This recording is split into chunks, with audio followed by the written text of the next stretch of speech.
இந்த நிலைப்பாட்டை உயர்த்தி பிடித்து வருகின்றார்கள். இது சுயநிர்ணயமிக்கான போராட்டம். அந்த மக்களுடைய விடுதலை நிச்சயமாக கணக்கில் எடுத்துக் கொள்ளப்பட வேண்டும். மனித உரிமை மீறல்கள் என்று சொல்லப்படுவதை ஒரு காலம் நாம் ஏற்றுக்கொள்ள முடியாது என்ற அந்த கருத்தாக்கங்களை தொடர்ந்து அவர்கள் வலியுறுத்தி வருகின்றார்கள். இன்னொரு விடயத்தையும் நான் உங்களுடைய மேலான கவனத்திற்கு கொண்டு வர விரும்புகிறேன். தமிழ்நாட்டிலே பல்வேறு கட்டங்களிலே ஈழ ஆதரவு போராட்டங்கள் கடந்த காலத்தில் நடைபெற்றுக் கொண்டிருந்தாலும் கூட இந்திய கம்யூனிஸ்ட் கட்சி அக்டோபர் 2ஆம் தேதி அன்றைக்கு அறிவித்த அந்த உண்ணாவிரத போராட்டமானது ஒரு மிகப்பெரிய திருப்பு முனையை இந்த போராட்டத்தினுடைய பரிமாணத்தை உயர்த்தி சென்றது என்பதை நான் வலியுறுத்தி சொல்ல விரும்புகின்றேன். எனவே இந்த மாதிரியான இடதுசாரி அமைப்புகள் தொடர்ந்து அவை வலியுறுத்துவது என்பது அகில இந்திய அமைப்புகளுக்கு மிகப்பெரிய ஒரு அழுத்தத்தை கொடுக்கும். அதன் மூலம் ஒரு பெரிய மாற்றத்தை நாம் எதிர்பார்க்க முடியும் என்று கருதுகிறேன். அதிலும் குறிப்பாக இந்திய கம்யூனிஸ்ட் கட்சியை சார்ந்த ராஜா அவர்கள் இந்த இலங்கை பிரச்சனையை பொறுத்த வரைக்கும் தொடர்ந்து அவர் மிகுந்த ஈடுபாட்டோடு அந்த மக்களுடைய துயர் துடைப்பிற்காக பாராளுமன்றத்தில் தொடர்ந்து அவர் குரல் எழுப்பி வருகின்றார் என்பதை நான் குறிப்பிட வேண்டும். இரண்டாவது, இந்த பல்வேறு கட்சிகள் மற்றும் அமைப்புகள் மாத்திரமல்லாமல் மாணவர்களும் வழக்கறிஞர்களும் மிகப்பெரிய சக்தியாக தமிழகத்திலே இன்றைக்கு உருவாகி வருகின்றார்கள். ஏறக்குறைய எகிப்து லிபியா எழுச்சி என்று சொல்லப்படுவது இங்கே ஒரு பெரிய அளவிற்கு உத்வேகத்தை உருவாக்கி இருக்கின்றது. மாணவர்கள் மத்தியிலும் வழக்கறிஞர்கள் மத்தியிலும் அவர்கள் சமூகம் சார்ந்த பல்வேறு பிரச்சனைகள்ல நேரடியாக தலையிட்டு மிக தீவிரமான போராட்டங்களை முன்னெடுத்து வருகின்றார்கள்.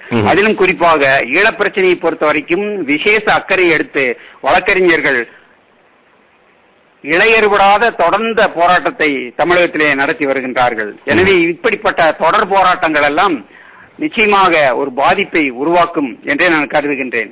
உலக வரலாற்றை எடுத்துக்கொண்டோம் என்று சொன்னால் இப்படிப்பட்ட போராட்டங்களை நீண்ட காலம் நீங்கள் புறந்தள்ளியோ அல்லது ஒதுக்கி வைத்தோ இருந்துவிட முடியாது. ஒரு கட்டத்திலே அவை மிகப்பெரிய பாரதூரமான விளைவுகளை உருவாக்கும் என்பதை வரலாற்றை படித்தவர்கள் அறிவார்கள். எனவே இப்படிப்பட்ட அழுத்தங்கள் நிச்சயமாக அரசமைப்பிலேயும் சில அணுகுமுறை மாற்றங்களை உருவாக்கும் என்று நான் உறுதியாக நம்புகிறேன். ஆம், நன்றி குறிஞ்சி அவர்களே. அதாவது இந்திய நிலைப்பாடு, தமிழ்நாட்டு நிலைப்பாடு, சர்வதேசிய நிலைப்பாடுகள் குறித்த பல்வேறு விதமான தளங்களிலிருந்து உங்களுடைய கருத்துக்களை தெரிவித்திருந்தீர்கள். இதற்காக எங்களுடைய நேயர்கள் சார்பிலும் GDBC.FM Global Tamil News.net சார்பிலும் உங்களுக்கு நன்றியை தெரிவித்துக் கொள்கின்றோம். நானும் குளோபல் தமிழ் நியூஸ் நெட்வொர்க்குக்கும் உங்களுக்கும் விழுது நேயர்களுக்கும் என்னுடைய நெஞ்சார்ந்த நன்றியையும் வாழ்த்துக்களையும் தெரிவித்துக் கொள்கிறேன். நன்றி, வணக்கம். நன்றி. அது இந்தியாவிலிருந்து குறிஞ்சி என்று சொல்லப்படுகின்ற சண்முக சுந்தரம் இணைந்திருந்தார். அவர் அடிப்படையில் ஒரு கல்வியலாளராக, தலைமை ஆசிரியராக இருந்தாலும் கூட இப்பொழுது தமிழ் மக்கள் சிவில் உரிமை கழகம் என்று இந்தியாவிலே பரந்தளவிலே நாடு முழுவதிலும் பல்வேறு தாக்கங்களை மனித உரிமைகள் சார்ந்த விடயங்களிலே ஏற்படுத்தி வருகின்ற இந்த அமைப்பினுடைய முக்கிய அமைப்பாளர்களில் ஒருவராக இருக்கின்றார். தமிழ்நாடு, பாண்டிச்சேரி பிரதேசங்களினுடைய முக்கிய பொறுப்புகளிலே இவர் இருந்திருக்கின்றார். இந்த அமைப்பினுடைய அவர் பல்வேறு விடயங்கள் பற்றி குறிப்பிட்டிருந்தார். நேர்களே, இன்னும் இன்று முக்கியமானவர்கள் பேசுவதற்கு இருக்கிறார்கள். அதாவது நாடு கடந்த தமிழீழ அரசின் வெளிவிவகார தொடர்புத்துறை அமைச்சர் தயாபரனும் இன்று இணைவதற்கு இணங்கியிருக்கின்றார். அதாவது இன்றைய அந்த ஐக்கிய நாடுகள் சபை நிபுணர் குழுவினுடைய அறிக்கை குறித்த தாக்கங்கள், செயற்பாடுகள் என்னவாக அமையும் என்று அவர்களுடைய பார்வையில் அதனை விளக்குவதற்கு இருக்கிறார்கள். அதேபோல் தமிழ் சொலிடாரிட்டி என்னும் சர்வதேசிய அமைப்பின் அனைத்துலக ஒருங்கிணைப்பாளர் சேனன் இணைவதற்கு தயாராக இருக்கின்றார். அதேபோல் ஜமுனா ராஜேந்திரன், இந்த நிகழ்ச்சியினுடைய ஏற்பாட்டாளர்கள் ஒருவரான ஜமுனா ராஜேந்திரனும் இது குறித்து இறுதியிலே கருத்து தெரிவிப்பார். இதனோடு இன்னும் பல முக்கியஸ்தர்கள் இணைந்து கருத்து தெரிவிப்பதற்கு இருக்கிறார்கள். அதேவேளை நேயர்களே, நீங்களும் இதே நேரத்தில் இவர்கள் உரையாடிக் கொண்டிருக்கின்ற பொழுது கூட நீங்கள் எவரையாவது சந்தேகங்கள் கேட்க வேண்டுமாக இருந்தால், அல்லது கேள்விகள் கேட்க வேண்டுமாக இருந்தால், அல்லது உங்களுடைய கருத்துக்களை நீங்கள் சொல்ல விரும்பினால் கூட நீங்கள் உடனடியாக அழைப்பை ஏற்படுத்த முடியும். நாங்கள் அவர்களை உங்களுடன் அந்த மகாநாட்டு இணைப்பின் ஊடாக நாங்கள் உங்களை இணைத்துக் கொள்வதற்கு தயாராக இருக்கின்றோம்.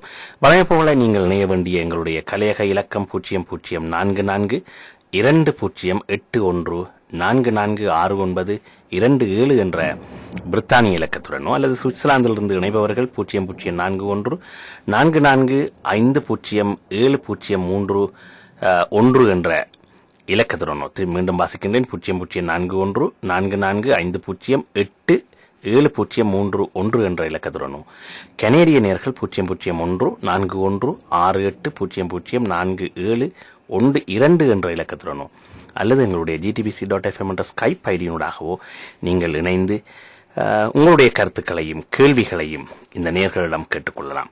ஒரு பாடலை தொடர்ந்து அடுத்த கருத்தாளரை இணைக்க தயாராக இருக்கின்றோம். அதேவேளை நீங்களும் இணைந்து உங்களுடைய கருத்துக்களையும் தெரிவித்துக் கொள்ளலாம். நாடு கடந்த தமிழீழத்தின் வெளிவிவகார அமைச்சர், நாடு கடந்த தமிழீழ அரசின் வெளிவிவகார தொடர்புத்துறை அமைச்சர் தயாபரன் இணைந்திருக்கின்றார். இவர் பேராதனை பல்கலைக்கழக பட்டதாரி, நீண்ட காலங்களாக ஈழத்தமிழர் போராட்டத்தில் பங்கேற்றி செயலாற்றி வருபவர். வணக்கம் தயாபரன். வணக்கம். வணக்கம் நேயர்களே. அதாவது இன்று நாங்கள் முக்கியமான ஒரு விடயத்தை எடுத்திருக்கின்றோம் பேசுபொருளாக விழுதுகள் நிகழ்ச்சியிலே. தமிழ் பேசும் மக்களிடையில் ஐக்கிய நாடுகள் சபையின் மனித உரிமை அறிக்கையினுடைய தாக்கம், நிபுணர் குழுவினுடைய அறிக்கையினுடைய தாக்கமும் அவர்களுடைய சாத்தியமான செயற்பாடுகளும் என்ற விடயம் என்று எடுத்திருக்கின்றோம். அந்த வகையிலே நாடு கடந்த தமிழீழ அரசினுடைய முக்கியமான அமைச்சர்களில் ஒருவரும் செயற்பாட்டாளரும் என்ற வகையில் உங்கள் பார்வையில் இந்த அறிக்கை குறித்து சொல்ல முடியுமா? கண்டிப்பாக. ஐக்கிய நாடுகள் சபை இன்று இந்த அறிக்கை வெளிவரும் பொழுது, அந்த அறிக்கை இனிமே அவர்கள் முற்றுமுழுதாக மக்கள் மத்தியில் விடப்படவில்லை. ஆனால் அதில் மிக காத்திரமான இலங்கை அரசுக்கு எதிரான போர்க்குற்ற விடயங்கள் அங்கு தெரிவிக்கப்பட்டிருக்கிறதாக நாங்கள் அறிகின்றோம். இந்த நிலையில் இந்த ஐக்கிய நாடுகள் சபையினுடைய அறிக்கையினுடைய வெளிவரும் பொழுது இது சர்வதேச நாடுகள் மத்தியில் கண்டிப்பாக ஒரு சலசலப்பை ஏற்படுத்தும். இது ஏற்கனவே ஏற்படுத்திவிட்டது. அது மிக காத்திரமான அளவில் அது ஏற்படுத்தும் என நம்புகின்றோம். ஆனால் இதில் நாங்கள் இப்பொழுது இந்த அறிக்கையினுடைய சாராம்சம், அது கிட்டத்தட்ட 199 பக்க அறிக்கை என்று சொல்கிறார்கள். அது முற்றுமுழுதாக வந்த பின்பான் நாங்கள் அந்த அறிக்கையின் ஒவ்வொரு விடயத்தையும் ஆராய வேண்டும். அந்த அறிக்கைக்குள்ளேயும் சில விடயங்கள் மறைக்கப்பட்டிருக்கின்றன, சில விடயங்கள் சொல்லப்படவில்லை என்கிறார்கள். அல்லது அந்த அறிக்கை அவர்களுக்கு அதற்கு மேல் அந்த விடயங்களை எடுக்க முடியவில்லை என்கிறார்கள். ஆனால் இது சம்பந்தமாக பூரணமான எங்களுடைய நிலைப்பாட்டை நாங்கள் அந்த முற்றுமுழுதான அறிக்கை நமது கையில் கிடைப்பதன் பின்புதான் கூற முடியும். இருந்தாலும் நாங்கள் இதை எவ்வாறு பார்க்கலாம் என்றால், இந்த அறிக்கை வெளிவரும் பொழுது இது கண்டிப்பாக இலங்கை அரசுக்கு ஒரு மிகப்பெரிய ஒரு அழுத்தத்தை, மிகப்பெரிய ஒரு சர்வதேசத்தின் முன் பதில் சொல்ல வேண்டிய ஒரு கடமைப்பாட்டை ஏற்படுத்த இருக்கின்றது. அது இப்ப எங்களுக்கு தெரிகின்றது. இலங்கை அரசினுடைய நிலைப்பாடுகள் இப்பொழுது அவர்கள் இந்த கையெழுத்து வேட்டையை தொடங்கியதில் இருந்து, அதே நேரத்தில் இன்று எதிர்கட்சிகளை கூட தனக்கு சார்பாக பேச சொன்னதிலிருந்து, இதற்கென்று மிகவும் பழைய ராஜதந்திரிகளை கூப்பிட்டு இவர்கள் தங்களுக்கு ஆதரவாக பயணங்களை மேற்கொள்வதும் மற்ற நாடுகளுடைய பேசுவதுமாக அவர்களுடைய நடவடிக்கைகள் தொடர்வது எங்களுக்கு ஒன்றை துலாம்பரமாக காட்டுகின்றது என்னவென்றால், இந்த அறிக்கை மிக காத்திரமான முறையில் இலங்கை அரசாங்கத்தை ஆட்டங்காண செய்ய போகின்றது. அப்ப இந்த நிலையில் தமிழ் மக்களாகிய நாங்கள் என்ன செய்ய வேண்டும் என்றொரு கேள்வி ஒன்று வருகின்றது. அப்ப தமிழ் மக்கள், தமிழ் அமைப்புகள் என்ற ரீதியில் முதலாவது நாங்கள் அனைவரும் ஒன்றிணைந்து எல்லோருமாக இதை ஒரே நோக்கத்திற்காக, அதாவது இலங்கை அரசின் இனப்படுகொலையை சர்வதேச உலகத்தின் முன்னும் சர்வதேச நாடுகளின் முன்னும் ஆதாரபூர்வமாக கொண்டு செல்ல வேண்டும். இப்ப இந்த அறிக்கை ஒரு ஐக்கிய நாடுகளினுடைய பான் கி மூன் செயலாளருக்கு இவர்கள் கொடுத்த ஒரு பரிந்துரை தான். அதாவது இந்த 3 நிபுணர்களும் சேர்ந்து அவர்கள் எடுத்த ஒரு பரிந்துரை. செயல்பாடு ஐக்கிய நாடுகள் இன்னும் நடக்க போகின்றது. அதாவது இந்த பரிந்துரையில் பல விடயங்கள், இப்ப பரிந்துரை வந்தவுடன் ஐக்கிய நாடுகள் சபை என்ன செய்யலாம் என்று கேள்வி வருகின்றது. ஐக்கிய நாடுகள் சபை அந்த பரிந்துரையை இலங்கை அரசுக்கு அனுப்பி இருக்கின்றது. அதை ஏற்கனவே அனுப்பி இப்ப இலங்கை அரசு அதற்குரிய பதிலை தயார்படுத்திக் கொண்டிருக்கின்றது. அதுக்குத்தான் GLP தனக்கு காலதாமதம் நாள் வேணும் என்று சொல்லி கேட்டு இன்று அந்த அறிக்கை வெளியிடுவதை கூட தாமதித்துள்ளார்கள். அப்ப அவர்களுடைய பதில் எங்களுக்கு வெளிவரும். அவர்கள் எவ்வாறு இதை பார்க்கிறார்கள் என்ற ரீதியில் வெளிவரப் போகின்றது. அப்ப அடுத்து ஐக்கிய நாடுகள் சபை என்ன விடயத்தை செய்யலாம்? இதில் ஆக நாங்கள் போனால் மிக கடுமையான நிலைப்பாடு ஐக்கிய நாடுகள் சபை எடுக்கலாம் என்றால், இந்த ஐக்கிய நாடுகள் சபையின் உட்பட்ட நாடுகள் ஏதாவது அல்லது பல நாடுகளோடு சேர்ந்து ICC எனப்படும் இன்டர்நேஷனல் கிரிமினல் கோர்ட், சர்வதேச குற்றவியல் நீதிமன்றத்தில் இலங்கை அரசாங்கத்திற்கு எதிராக ஒரு நடவடிக்கைக்கான இதை தாக்கல் செய்யலாம். அதாவது இலங்கை அரசாங்கம் உங்களுடைய இதுகள் இப்படியான வகையில் போர்க்குற்றங்களை செய்திருக்கின்றது. ஆனால் இந்த போர்க்குற்றங்கள் நிரூபிக்கப்பட வேண்டும். அப்ப நிரூபிக்கப்படுவதற்கு அந்த குற்றப்பத்திரிகை தாக்கல் செய்வதற்கு முன்பாக ஒரு சர்வதேச அதாவது ஐக்கிய நாடுகள் சபையினால் பரிந்துரைக்கப்பட்ட ஒரு நீதி விசாரணையாளர்கள் அந்த குற்றங்களை விசாரிக்க வேண்டும். இவர்கள் அதற்கு இலங்கை அரசாங்கம் அனுமதி வழங்க வேண்டும். அவர்கள் இதுவரையும் யாரையுமே அனுமதி வழங்கவில்லை.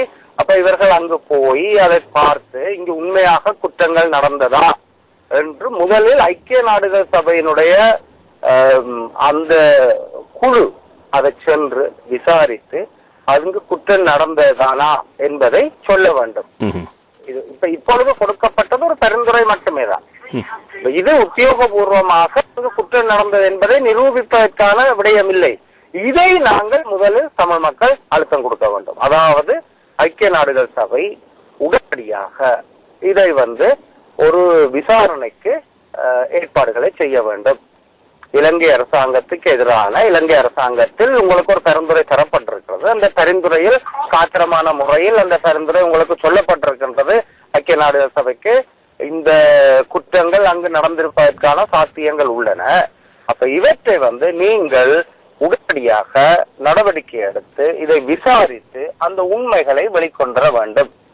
அப்ப அதை நாங்கள் அழுத்தங்கள் கொடுக்கலாம். இது நேரடியாக ஐக்கிய நாடுகள் சபைக்கு மட்டுமே கொடுக்காமல் பல நாடுகளுக்கு ஊடாகவும் தமிழ் அமைப்புகள், தமிழர்கள் எல்லோரும் ஒருங்கிணைந்து இதை செய்யலாம். நாடு கடந்த தமிழக அரசாங்கத்தை பொறுத்தவரையில் நாங்கள் பல வேலை திட்டங்களை இது சம்பந்தமாக தொடங்கிவிட்டோம். ஒன்று, நாங்கள் ஒரு நிபுணர் குழு ஒன்றை அமைத்து இந்த அறிக்கை சம்பந்தமாக ஏற்கனவே கசிந்துள்ள விடயங்களை வைத்தும், அதே நேரம் இந்த அறிக்கை முற்றுமுழுதாக வெளியிடப்பட்ட பின் அந்த அறிக்கையை வடிவாக ஆராய்ந்து இதை நாங்கள் எவ்வாறு ஐக்கிய நாடுகள் சபைக்கு இந்த இறுக்கத்தை கொடுத்து நாங்கள் எவ்வாறு எங்களுடைய பரிந்துரை நாடு கடந்த தமிழ் அரசாங்கம் சட்ட நிபுணர்கள் மூலம் இதை ஆராய்ந்து இந்த குற்றத்தை ICCயில் சர்வதேச குற்றவியல் நீதிமன்றத்தில் எவ்வாறு இந்த குற்றத்தை கொண்டு வரலாம், அதை எவ்வாறு நிரூபிக்கலாம், அதற்கான ஆதாரங்கள் என்ன, அவற்றை எவ்வாறு நாங்கள் சேகரிப்பது, அது சேகரித்த ஆதாரங்களை எவ்வாறு வகைப்படுத்துவது போன்ற வேலை திட்டங்களில் நாங்கள் வேலை செய்ய தொடங்கிவிட்டோம். அதை விடவும் இன்று ஜனாதிபதி ஒரு மக்கள் மத்தியில் ஒரு கையெழுத்து வேட்டை தொடங்குகின்றார் என்றால் அதே மாதிரியான ஒரு கையெழுத்து வேட்டையை நாங்கள் நாடு கடந்த அரசாங்கம் மிக விரைவில் ஆரம்பிக்க இருக்கின்றோம். அதாவது இந்த முள்ளிவாய்க்கால் நினைவு தினம் அந்த வாரத்தின் பொழுது நாங்கள் அதாவது 1 மில்லியன் கையெழுத்துக்கள் பெறப்படுகின்ற ஒரு டார்கெட் ஒரு நோக்கத்தை வைத்துக் கொண்டு அந்த வேலை திட்டத்தை நாங்கள் இறங்க இருக்கின்றோம். அப்ப இவை என்று ஒவ்வொரு நாடுகளும் இதை தவிர அந்தந்த நாடுகள் என்று அவர்கள் NAM கண்ட்ரிஸ், அதாவது அணிசேரா நாடுகள், நான் அலைன்ட் மூவ்மெண்ட்ஸ் கண்ட்ரிஸுக்கு என்று அவர் இரண்டால் இன்றைக்கு வல்லரசுகள் தனக்கு எதிராக வேலை செய்கின்றன என்று ஒரு எண்ணப்பாட்டை மஹிந்த ராஜபக்ச இலங்கை அரசாங்கம் வைத்துக் கொண்டு என்று நான் அலைன்ட் மூவ்மெண்ட் கண்ட்ரிஸோட தனக்கு சார்பாக அவர்களை திருப்புவதற்கான வேலை திட்டங்களில் இறங்கியுள்ளார். இது 2009 அவர்கள் இதை செய்து வெற்றி கண்டவர்கள். ஐக்கிய நாடுகள் சபையில் அந்த செக்யூரிட்டி கவுன்சிலுக்குள் அந்த பிரேரணை வைக்கப்பட்ட பொழுது பல நாடுகள் நாங்கள் எதிர்பார்க்காத பல நாடுகள் கூட இவர்களுக்கு ஆதரவாக வாக்களித்து அந்த இதை தடுத்தவர்கள். ஆனால் இனி அப்படியான ஒரு நிலை வேற விடக்கூடாது. இது தமிழர்கள் கையில், புலம்பெயர் தமிழர்கள் கையில் மிக காத்திரமான ஒரு வேலை திட்டமாக உள்ளது. இதற்கு நாங்க செய்ய வேண்டியது எல்லா அமைப்புகளும் இந்த சகல நாடுகளுக்கும் இந்த ஐக்கிய நாடுகள் சபையினுடைய அவர்களுக்கு கொடுக்கப்பட்ட பரிந்துரை இதை ஐக்கிய நாடுகள் சபை இறுக்கமான முறையில் பார்க்க வேண்டும். அதே நேரம் இந்த ஐக்கிய நாடுகள் சபையில் இலங்கை அரசாங்கம் சம்பந்தமான